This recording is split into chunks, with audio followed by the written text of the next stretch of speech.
Welcome back to my channel. We have a situation with the Maroons and their celebration. From yesterday, the police said there should be no activities in keeping with the COVID situation. The Maroons celebration happened every year on the 6th of January. At the celebration, we learned about the Maroons and their way of life.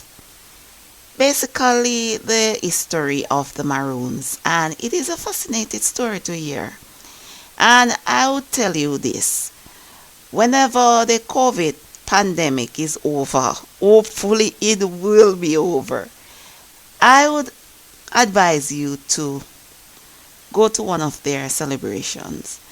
Take the kids along. It is really an eye-opening event, and the story is quite fascinating, and it is really a family-oriented celebration, and it's nice. Basically, it's nice. However, a lot of people always go into the celebration. A lot of people from overseas always go into the celebration. A lot of Caucasians as well.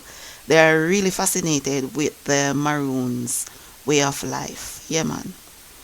And it is a different time now where we have the COVID situation and we are not allowed to gather like that, or we shouldn't. And it's the same thing for people like myself who are not Maroons. You know, we can't keep party, we can't keep dance because of the crowd gathering. And so this rule should apply to the Maroons as well. But this is not clear to me, because the Maroons said they do not have to follow the government's rules. And the Maroons are not an independent state within a state.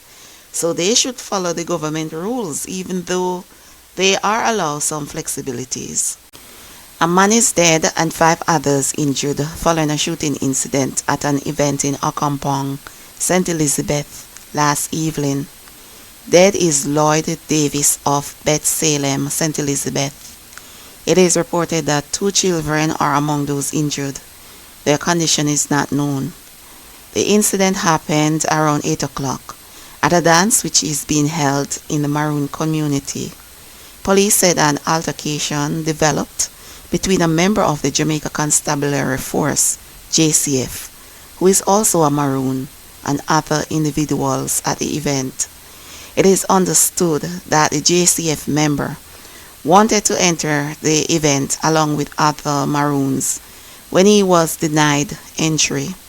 The police was reportedly attacked when he discharged his firearm. The police are still processing the scene. Indicom is also investigating. Community members are reportedly tight-lipped about the incident. On their arrival, they realized that the victims were already taken to the Black River Hospital. They took control of the scene and another team was sent to the Black River Hospital. On their arrival at the hospital, they realized that 6 persons were shot and injured.